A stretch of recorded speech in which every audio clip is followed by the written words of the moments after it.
Bonjour à tous, bienvenue sur la chaîne Hélios Guidance. Je vous propose d'aller explorer l'aspect sentimental pour votre mois de mai et tout début juin. Et on va faire ça d'une nouvelle manière. J'ai remanié un petit peu le tirage que je faisais habituellement. Les fois d'avant, vous aviez un tirage pour les couples ou pour les personnes qui ont quelqu'un en tête et ensuite vous aviez un tirage pour les célibataires. Alors là, j'ai essayé de faire quelque chose de plus complet pour tout le monde. C'est-à-dire qu'en fait, le tirage se décomposera en deux temps. Ce sera le même, mais il y aura deux temps. On va d'abord parler de vous, de comment vous vous sentez, que ce soit célibataire ou dans une relation, et ensuite on ira parler de votre autre. L'autre, c'est la personne avec qui vous êtes actuellement, la personne avec qui vous avez un lien, à qui vous pensez, ou bien la personne qui est en chemin vers vous, la personne vers laquelle vous vous dirigez, le prochain partenaire. Voilà comment on va remanier un petit peu ce tirage afin qu'il parle à tout le monde et qu'il soit davantage complet. Alors vous me direz évidemment dans les commentaires s'il vous a plu et merci infiniment de penser à vous abonner. C'est comme ça que vous soutenez la chaîne et que vous lui permettez de continuer d'exister grâce à vos abonnements, vos commentaires, vos likes et vos partages. Donc merci infiniment pour tous ceux qui le feront pour ces vidéos et les prochaines. Allez, je vous laisse tout de suite avec votre tirage. Les cancers, allons voir donc ce que vous réserve cette sphère sentimentale et émotionnelle pour le mois de mai. Alors on va regarder tout de suite avec un arcane majeur du tarot de Marseille, la tendance globale. Alors, pour les cancers, sur ce mois de mai 2024, qu'en est-il ? La tempérance inversée. Alors moi j'aime beaucoup la tempérance inversée parce qu'en fait elle va parler d'affirmation. La tempérance inversée, elle arrête de se sacrifier pour, on va dire, l'harmonie, que tout le monde aille bien. Elle arrête de se sacrifier pour les autres. Et donc en fait elle va enfin pouvoir s'imposer, dire ce qu'elle veut, ce qu'elle pense et faire ce qu'elle a envie de faire. Donc ici avec une tempérance inversée, bien évidemment on peut imaginer qu'il peut y avoir des conflits, des désaccords, puisque le simple fait de ne plus se soumettre, de ne plus se conformer au bien pour tout le monde sauf pour soi, eh bien va amener un remaniement des relations. Alors on va regarder tout de suite comment ça va se décliner dans votre tirage. Donc on va d'abord regarder quel est votre état d'esprit à vous, les cancers.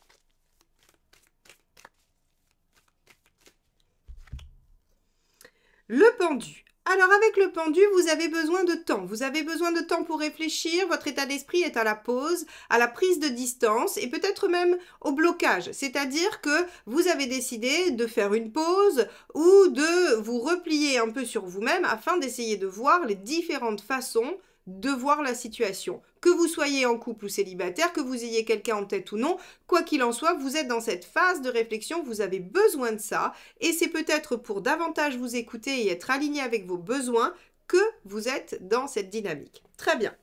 On va regarder tout de suite ce dont vous avez envie. Quel est l'objectif finalement? Oula. Hop, c'est tombé, il y en a eu deux. Bon, on va les prendre. J'allais dire quel est l'objectif de cette pause, de ce recul. Donc, on a ici un 8 de coupe et un 2 d'épée. Effectivement, vous avez besoin de faire le point sur ce qui est important pour vous, ce que vous êtes prêt à lâcher, à laisser, 8 de coupe, et quelle direction vous voulez prendre. Le 2 d'épée, il y a toujours une notion de décision dans le 2, il y a toujours une notion de choix à faire. Mais c'est un choix intellectuel, donc vous avez envie de vous poser et de réfléchir intellectuellement à ce qui est bon pour vous émotionnellement. Ok, très bien. On va aller voir tout de suite, hop. Je les pose là, nos deux cartes d'envie. Votre intention par rapport à ça. Donc, ça pourrait être par rapport à la relation que vous vivez, ça pourrait être par rapport à votre célibat et qu'est-ce que vous voulez construire. Quoi qu'il en soit, on est dans cette phase de réflexion. De quoi ai-je besoin? De quoi ai-je besoin de me séparer également? Qu'est-ce que je dois laisser derrière moi? Et quelle direction dois-je prendre? Allez. Le cavalier de coupe, ça c'est votre envie. Vous laissez porter par votre cœur, vous laissez porter par vos envies. Enfin aller vers ce qui vous rendra heureux ou heureuse. Le cavalier de coupe, il a envie de se servir de son cœur comme phare, comme direction, comme objectif, comme finalité. Donc ici, effectivement, votre envie, elle est manifeste, les cancers. Vous êtes prêt à prendre un temps de pause, de réflexion, pour arrêter de subir et de vous conformer à ce que l'on attend de vous et trouver ce qui vous anime réellement dans la relation, dans une relation que vous pourriez construire. Donc, vous avez envie d'aller vers ce qui vous convient et peut-être même que vous allez essayer de réfléchir à la meilleure façon de le présenter à l'autre ou de le proposer. Ok, on va regarder ce qui bloque. Hop, celle-ci a l'air de se dégager. Le diable. Eh oui, les anciens schémas finalement. Alors, avec le diable, on a tout ce qui nous retient, toutes nos habitudes, toutes les dépendances. Alors les dépendances aussi aux idées reçues, aux croyances limitantes, aux vieux schémas comme je le disais. Et le diable aussi aime être en maîtrise. Sauf que, pour prendre la position du pendu, il faut lâcher prise. Et donc là va se trouver toute votre difficulté, toute votre, j'allais dire... tout votre conflit intérieur, c'est-à-dire que vous allez à la fois vouloir prendre du recul et lâcher pour pouvoir trouver ce qui vous anime vraiment, et en même temps, vous avez du mal à lâcher ce qui existe, vous avez du mal à lâcher la maîtrise et le contrôle sur ce qui se passe aujourd'hui. Donc ce qui va bloquer, c'est votre besoin de maîtriser. Voilà ce qui va vous bloquer pour vous les cancers sur cette période. Très bien, on va aller voir le conseil.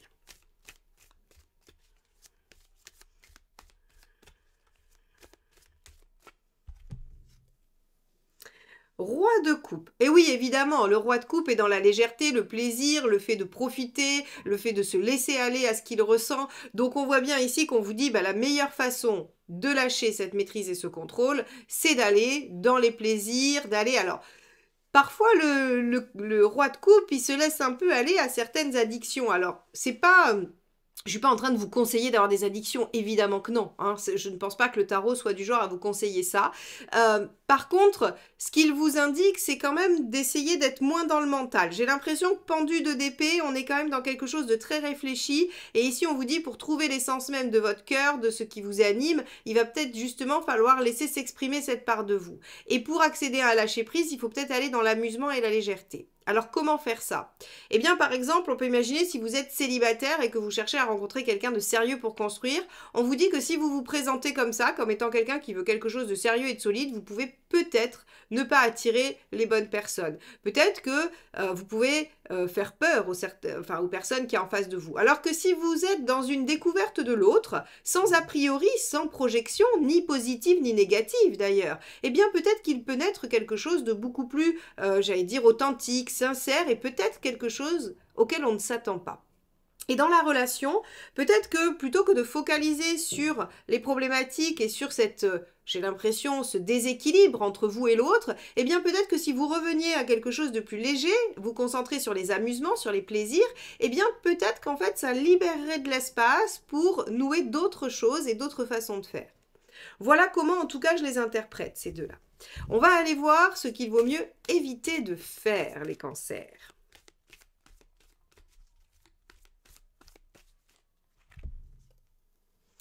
Le mât. Et oui, partir dans tous les sens, se disperser, ne pas réfléchir à ce que l'on fait. Alors, il est compliqué ce tirage parce qu'en fait on a l'impression qu'il se contredit tout le temps. Je pense qu'ici le tarot en fait vous dit qu'il va falloir trouver le juste milieu. Vous êtes en tempérance inversée, vous en avez ras-le-bol des compromis, vous en avez ras-le-bol de faire ce qui est bon ou ce qui est en tout cas censé être bon, hein, ce que vous pensez devoir faire.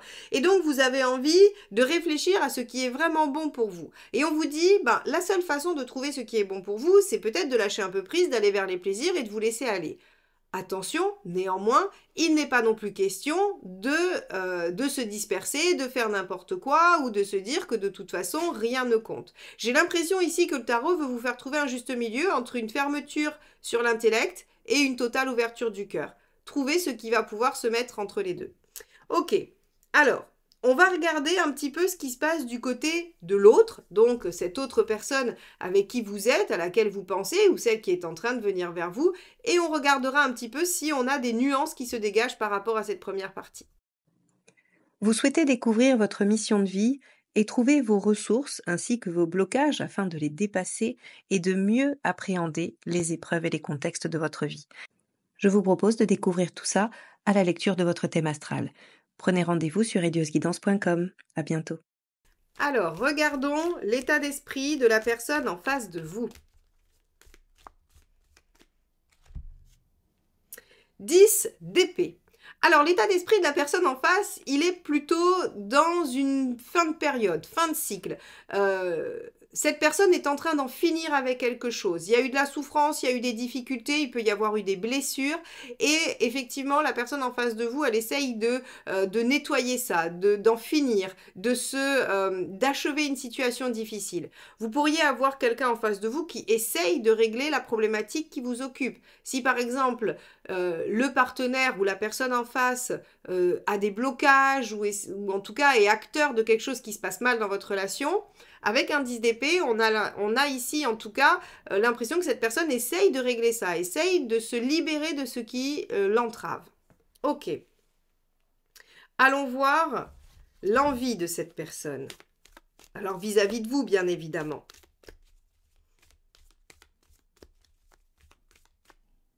Oh, pardon, je vous ai fait bouger. La reine de bâton. Alors, le dialogue. La reine de bâton, c'est vraiment... Alors, moi, j'aime beaucoup parce que finalement, elles vont très, très bien ensemble, hein, la tempérance et la reine de bâton, parce qu'en fait, elles vont parler d'assertivité. C'est-à-dire qu'on va pouvoir être en capacité d'exprimer ses besoins, de ne pas s'oublier à la faveur des autres, et pour autant, sans violence, sans conflit, sans difficulté. Donc, ici, vous avez un partenaire qui a envie de dialoguer des besoins de chacun, parce qu'il veut en finir avec probablement des schémas répétitifs, des fonctionnements qui sont plutôt, j'allais dire, inefficaces, pervers, ou tout ce que vous voulez. Et donc, en fait, l'envie de ce partenaire, c'est de se retrouver sur des besoins et en tout cas de les exprimer. Hein, de les exprimer, soit de vous les donner, soit de vous donner les siens, pardon, soit de connaître les vôtres. Bon, c'est une démarche assez positive, hein, la reine de bâton. On va regarder l'intention.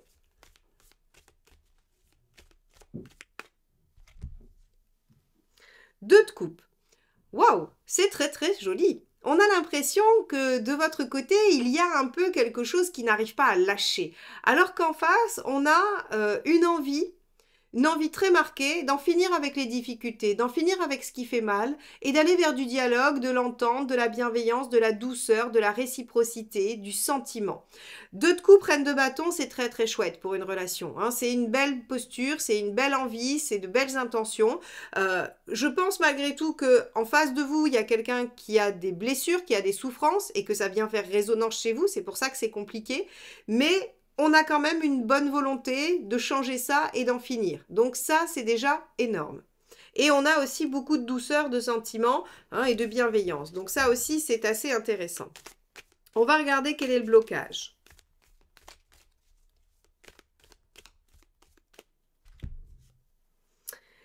Le cavalier de denier. Le blocage, c'est que ça demande beaucoup d'efforts et du temps. C'est-à-dire que la personne essaye de régler des choses, probablement, mais que c'est compliqué, c'est laborieux, c'est difficile, c'est long. Peut-être que ça remonte à longtemps, peut-être que c'est très ancré, peut-être que c'est disséminé dans tous les domaines de vie et que ça crée vraiment une grosse difficulté et une lenteur et un côté laborieux pour l'autre. Donc le blocage, ça va être le temps que ça prend et les efforts que ça demande. Peut-être aussi qu'on peut le rattacher par rapport à la relation, peut-être que le blocage pour l'autre en face, c'est qu'il y a trop de choses compliquées qui demandent trop d'efforts. Peut-être aussi. Allons voir la ressource qui peut être activée chez la personne en face de vous.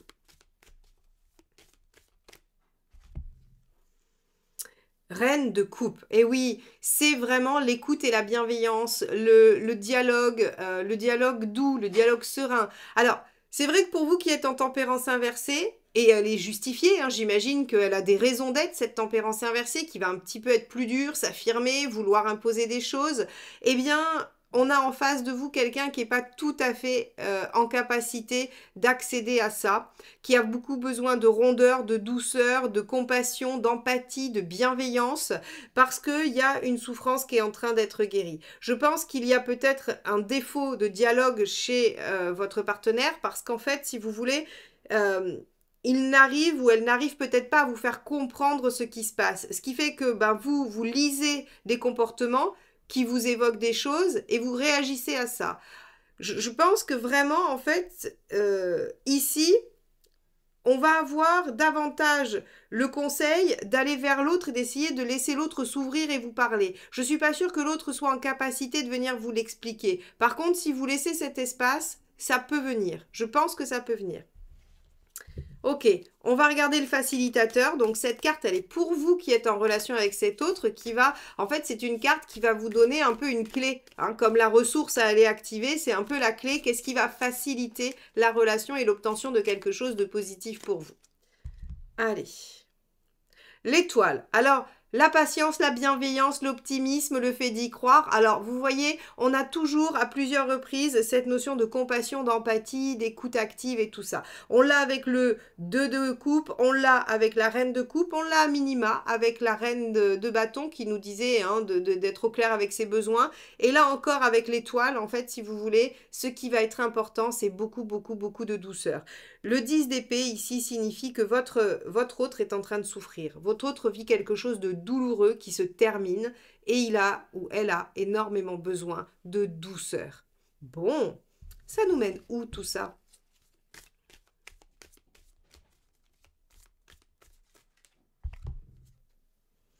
L'impératrice, la construction, le début du projet, quelque chose qui va se mettre en mouvement. Donc ici, que vous soyez en couple, que vous soyez en relation compliquée ou que vous soyez célibataire, il y a quelque chose d'assez nouveau ou en tout cas qui va prendre une autre forme, qui va démarrer sur ce mois de mai. Une rencontre possible avec quelqu'un qui aura besoin de votre capacité d'écoute, de votre empathie. Les cancers, quand même, vous êtes presque les champions de ça. Hein.